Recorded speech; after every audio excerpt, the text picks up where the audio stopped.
안녕하세요. 믿고 듣는 라디오 김상순 차이나 팟캐스트입니다. 중국 정치 분석 13번째는요. 향후 주목해야 할 군부 내의 4대 반 시진핑 그룹편입니다. 제목부터 조금 으시시하죠. 2023년 작년 12월 29일 중공 전인대 상무위원회 회의에서요. 이례적으로 모두 9명의 군부 장성들을 파면 숙청했습니다. 별 4개 대장에 속하는 중국에서는 별 3개가 제일 높거든요. 그래서 별 4개 대장에 해당되는 별 3개의 중공 상장이 3명, 별 3개 중장에 해당하는 별 2개의 중공 중장 4명, 우리의 별 2개 소장에 해당하는 별 1개짜리 중공의 소장 2명 등이 이들인데요. 이른바 로켓군 몰살작전이라고 해도 무방하죠. 여기에 별 3개 상장 출신의 국방부장, 장관이죠. 국방장관 리샹푸와 로켓군 정치위원 쉬중퍼 상장도 숙청되었기 때문에 2023년에 숙청된 군부 출신 장성들을 모두 합치면요. 공개된 상황만 봐도 최소 16명에 달하고요. 홍콩의 성도일보에서는요. 작년 23년에 30명 정도가 된다고 합니다. 그리고 시진핑 1기와 2기 10년간 조사를 받은 군부 장성들은 무려 170여 명에 이르고 있고요. 이들 대부분이 숙청되었습니다. 작년에 숙청된 사람들의 특징은 대부분이 로켓군 쪽과 연관됩니다. 자, 2012년 말 18차 당대회에서 중공의 총서기로 취임하면서 시작된 시진핑 통치 11년간 약 500만 명이 넘는 중공의 간부, 중국 정부의 관료, 중공의 인민해방군 군 장성 등 중공과 중국 정부의 주요 고위층과 간부들이 숙청되었습니다. 이게 무려 약 500만 명이라고 하니까 이 어마어마한 세력이 중공의 권력 중심에서 몰살되다시피 숙청된 겁니다. 이 중에서 특히 시진핑 3기가 시작된 2022년 말 20차 당대회 이후에는 중공의 간부와 중국 정부 관료 및 군 장성 그룹 이외에도요. 숙청의 비바람은 금융계, 식품계, 건강, 의료계, 반도체 등과 관련된 첨단 과학 산업계, 그리고 심지어 체육계, 특히 시진핑이 지난 10여 년간 엄청난 투자를 하면서 공을 들였던 축구계까지 부정부패 숙청 소용돌이에 휘말렸었습니다. 그런데 시진핑의 숙청은 그러나 아직도 진행형이고 오히려 갈수록 더욱 강도를 높이고 있습니다. 시진핑이 비록 지난 10여 년간 3대 정치 파벌의 권력 투쟁에서 장쩌민과 정칭홍의 상하이방과 후진타오와 리커창 계열의 공청단파를 각계 격파를 차례로 하면서 국가주석 연임제 제안이라는 헌법 내용을 수정하면서까지 3년임에 성공을 했습니다만 권력 강화를 위한 숙청은 정치와 군부 분야를 넘어서 산업계와 사회 분야까지 넓혀가면서 더욱 강도를 높이고 있는 것입니다. 호랑이와 파리 때려잡기 시진핑 부정부패 숙청은요. 장기화되면서 당과 군부 내부에서도 피로감에 쌓여있지만 시진핑과 그 친위대들의 숙청 행보는 더욱 가열되고 있습니다. 게다가 시진핑이 3년임까지 후계자를 특정하지 않고 있고 2027년 21차 당대회에서도 또 4연임을 추진하려고 하는 의도를 계속 보이고 있기 때문에 집중된 권력이 양대 원천인 당과 군부 내부에서는 상당한 불만이 누적되고 있습니다. 숙청 피로감까지 대단한 불만이 있죠. 게다가 2022년 말 20차 당대회 이후 시진핑 3기가 시작되면서 시진핑 친위대 내부에서도 좌파 내부의 파벌 투쟁을 이미 시작했습니다. 단기적으로는 시진핑의 장기 집권으로 발생하고 있는 시진핑 리스크와 이로 인한 갑작스런 시진핑 유고 등의 돌발 사태에 대한 차기 권력 장악을 위한 시진핑 친위대 내부의 권력 투쟁이 시작되었습니다. 또한 중장기적인 측면에서도 시진핑이 4연임을 추진하는 2027년 21차 당대회 이후 2027년이 되면 74세가 되는 시진핑의 연령을 생각할 때 22차 당대회인 2032년 말이면 시진핑이 79세가 되기 때문에 22차 당대회에서는 시진핑이 5연임을 포기하고 덩샤오핑처럼 2선으로 물러날 가능성도 있죠. 이때까지 포스트 시진핑 차기 권력 장악을 위해서 당과 군부, 중국 정부, 국영기업과 기관 등의 좌파 세력 확충을 위한 시진핑 친위대 내부의 권력 투쟁이 소위 생사를 건 투쟁으로 전환될 시점도 어쩌면 빨리 닥칠지도 모를 일입니다. 시진핑 친위대 내부의 권력 투쟁은요, 이미 세계의 파벌로 현실화되어 있는데요. 현재까지 선두로 치고 나간 그룹은 중공의 명목상 권력 우위로 시진핑의 호위무사 역할인 중앙서기처 제1서기 겸 시진핑의 비서실장격인 중앙방공청 주임을 맡고 있는 차이치가 주도하는 복권방입니다. 차이치는 시진핑의 호위무사이자 비서실장으로 현재 시진핑 다음으로 실질적인 중공과 중국의 권력 2인자로 급부상했습니다. 두 번째 그룹은 절강방으로 중공의 명목상 서열 2위인 중국 국무원 총리 리창으로 이미 차이치에게 밀려서 2인자 자리는 물론이고 겨우 1년도 안 된 상태에서 숙청 가능성까지 대두될 정도로 위태로운 상황에 내몰려 있습니다. 그런데 권력 독점으로 리스크를 자초한 시진핑이 중국 경제 위기의 책임 전가를 위해서 누군가 있어야 되겠죠? 그래서 리창을 언제든 희생양으로 삼아야 하기 때문에 당분간은 역대 총리 중에서 가장 힘없는 리커창을 제치고 리커창보다도 더 약한 총리로 급전직하 중입니다. 세 번째 그룹은 산동방입니다. 산동방은 시진핑의 부인인 펑리 위안이 고향인 산동 지역 출신들을 대거 시진핑 3기부터 등용하기 시작하면서 새롭게 부상한 그룹입니다. 뒤늦게 시작된 정치 그룹이지만 시진핑이 장기간 숙청을 진행하면서 당과 군부 및 중국 정부 조직에서 친위대보다는 오히려 더 많은 적을 양산하다시피 했기 때문에 지금은 시진핑을 중심으로 따르는 믿을 만한 사람들을 찾기 어려운 틈을 타서요. 부인인 펑리비안이 갑자기 새로운 파벌의 중심이 되고 있습니다. 즉 믿을 수 있는 사람이 없다는 거죠. 펑리위안과 산동방 그룹에 대해서는 따로 방송을 편성을 하겠습니다. 자, 그런데 오늘의 주제는 바로 지금부터입니다. 그렇다면 이런 질문이 나올 수 있겠죠? 그렇다면 바로 군부는 누구의 편일까요? 그렇습니다. 오늘 주제죠. 혹은 어느 그룹이 군부의 지지를 받고 있을까요?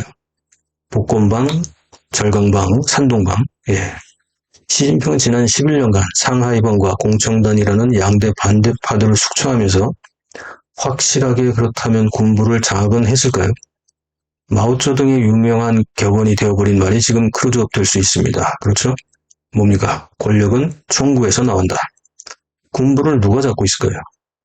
시진핑이 상하이방과 공청단 정적 세력들을 몰아내면서 3기에서는요. 친위대 일색으로 고위층을 구성하는 데까지는 성공을 했습니다만 동시에 지난 11년간 수도 없이 군부를 숙청하면서 물갈이를 시도하고 수시로 장성 진급을 시키면서 군부의 친위대화를 추구를 했습니다만 그러나 아직도 군부는 사망한 장점인의 상하이방 출신들이 대거 포진하고 있습니다. 결론적으로 시진핑은 세 가지 측면에서 오히려 적을 더 많이 만들었다고 볼 수 있습니다. 첫째는 가장 중요한 군부의 군심이 반 시진핑이라는 겁니다. 비록 공산당과 중국 정부 조직은 숙청을 통해 정리를 했지만 시진핑은 군부의 군심은 잡지 못한 것입니다. 둘째는 처음에는 지지를 했지만 돌아서 버린 원로들의 원심입니다. 당과 정부 및 군부에서 은퇴한 원로들도 지금의 시진핑에게 등을 돌린 상태이고요. 공공연하게 시진핑을 비판하고 있습니다. 셋째는 마오쩌둥 혁명 세력의 후예들인 이른바 홍을따이들의 반감입니다. 시진핑과 같은 혁명 후예들인 태자당 그룹에 있는 이른바 홍색 귀족들은 중공이 통치하는 중국은 바로 자신들의 홍색 귀족이 통치하는 나라이지 시진핑 혼자서 통치하는 나라가 아니라는 겁니다.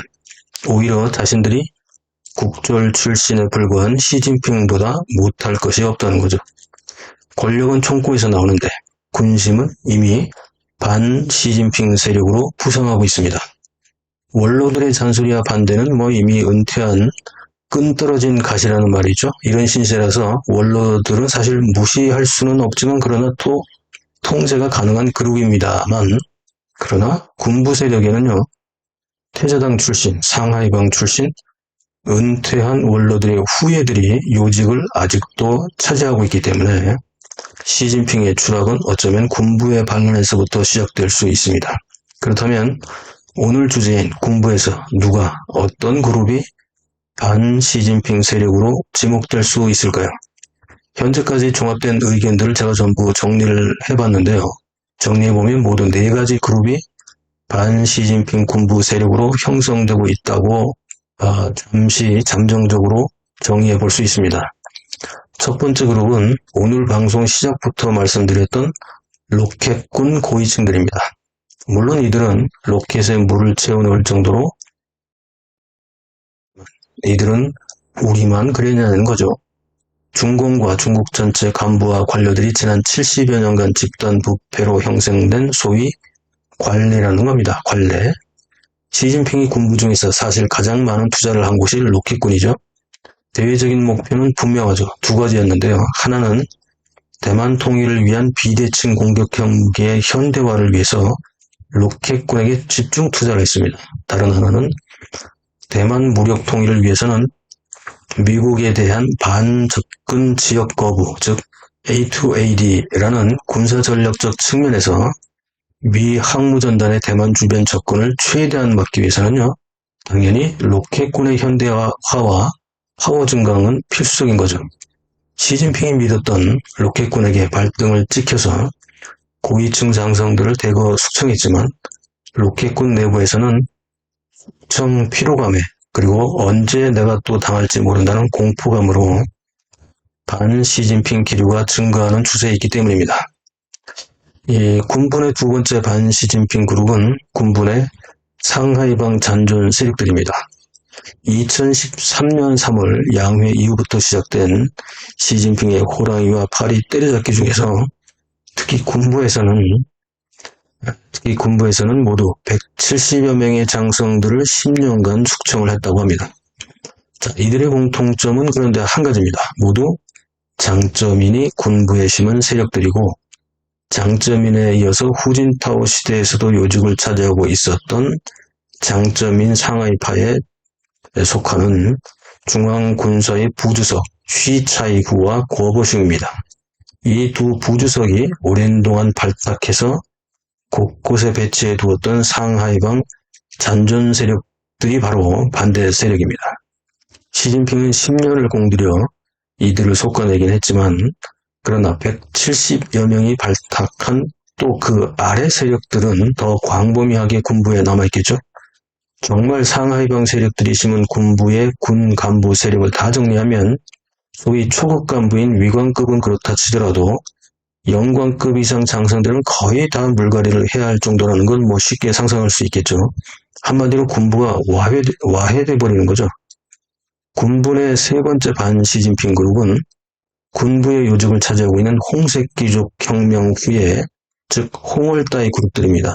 이들은 앞에서도 설명을 제가 드렸듯이 혁명 후예 그룹인 태자당 출신으로 자기들 가문이 시진핑 가문에게 꿀릴 게 1도 없다고 생각하는 사람들이고, 홍색 귀족 전체가 중공과 중국을 통치하는 것이지 시진핑의 중공이나 중국이 아니라는 거죠.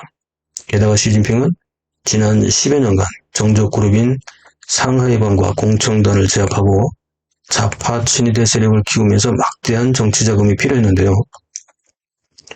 권력과 재력을 독점하기 위해서 시진핑 3기에서는 당과 정부 및 군부 숙청에서 은행이나 주요 국영기업, 미래과학산업 분야, 문화체육 분야까지 부정부패를 빌미로 반대파들을 숙청하고 그들의 자산과 재력을 흡수하기 시작하고 있습니다.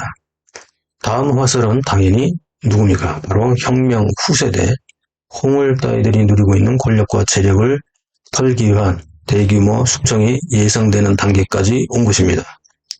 홍을 따위들은 공산당, 군부, 정부, 국영기업, 민영기업, 문화계 및 체육계와 각종 사회 조직에까지 광범위하게 흩어져서 나름대로 권력과 부를 독점하고 있습니다. 이들 중에서 특히 가장 강한 권력을 가진 군부 내에 있는 홍을 따위들은 시진핑에게 집단으로 대항할 힘이 있기 때문에 향후 군부 내에서의 반시진핑 주도 세력이 될 것으로 전망이 되는데요. 마찬가지로 당과 정부, 기업과 사회조직 등에 광범위하게 퍼져있는 홍을 따위들은 힘을 가진 군부 내의 홍을 따위 세력과 연대를 통해서 반시진핑 분위기를 고조시키겠죠. 시진핑과 홍을 따위들의 권력 투쟁도요, 중요한 문제이기 때문에 나중에 따로 방송으로 편성을 해서 보도하도록 하겠습니다. 자, 그렇다면 마지막으로 네 번째 군부의 반시진핑 세력은 누구냐? 군부의 혁명 후세대 장성들 중에서도 특히 시진핑처럼 권력에 대한 야망이 있는 소위 군부의 야심가들입니다. 이들 중에서 현재 자주 거론되는 대상은 전 중국 국가주석 리셴넨의 사위였던 국방대학 정치위원 겸 공군 상장 출신의 류야저우라는 사람이 있고요. 전 국가주석 류 샤오치의 아들인 류웬 등도 있습니다. 이 두 사람이 일단 부상을 하고 있고요. 시진핑 불만 세력들은 덩샤오팽의 장남인 덩후방, 이 사람은 79세까지 됐는데 어쨌든 이런 사람들이거나 혹은 마오쩌둥의 외손자인 왕샤오저, 저울라의 총리의 조카딸인 저우빙더, 주더의 손자인 주허핑 소장과 외손자인 류젠 소장, 천이의 아들인 천하오수, 화거홍의 아들인 수빈, 장윈이 대장군의 아들인 장광동 소장 등의 이런 주요 홍을 따위들이, 그리고 홍산 따위들이 류샤오치의 아들인 류웬 등과 친밀한 관계를 유지하고 있음에 우리가 주목할 필요가 있습니다. 류샤오저보다는 오히려 류샤오치의 아들인 류웬이 더 앞서 있다 이렇게 볼 수 있습니다. 게다가 류웬 같은 경우는요, 공개적으로 시진핑의 개인 숭배에 대한 불만을 토로하기도 했는데요. 이런 문장까지도 실렸습니다. 그렇다면 지지하는 세력이 있다는 거죠. 현재 주목해야 할 주요 인사가 된 류웬과 류웬을 지지하는 홍을 따위들과 시진핑이 반목에 대한 내용 역시 따로 편집해서 방송을 하도록 하겠습니다. 자, 시진핑은 1인 집권 우상화 권력 강화에 집중하면서 일찍 서두른 미국과의 패권전쟁으로 경제 위기를 자초를 했고요. 늦장 대응으로 확대된 우한 폐렴 코로나 글로벌 위기에서 게다가 제로 코로나 봉쇄 정책으로 중국 경제와 사회 위기를 더욱더 키워버렸습니다. 거기에다가 국제적으로 시진핑은 늑대 외교전사나 자원무기화와 같은 공격적 외교 정책을 고집하면서 국제적 고립마저도 자초를 했죠. 시진핑은 현재 중국 국내와 국제관계에서도 내후 외환의 진퇴양난의 위기를 맞이하고 있습니다. 리커창 총리 의문사에다가 후진타오 당대회 강제 퇴장 등으로 당내에서도 반대파들의 불만이 증폭되고 있고 민심도 이반된 상태에서 군부 숙청에 따른 군심까지 잃고 있습니다. 자, 여러분, 이번 주제에 대한 소감은 댓글에 남겨주시고 SNS 공유, 구독, 알림, 좋아요 눌러주신 모든 분들께 깊이 감사드립니다. 다음 내용을 준비해서 다시 찾아오겠습니다. 감사합니다.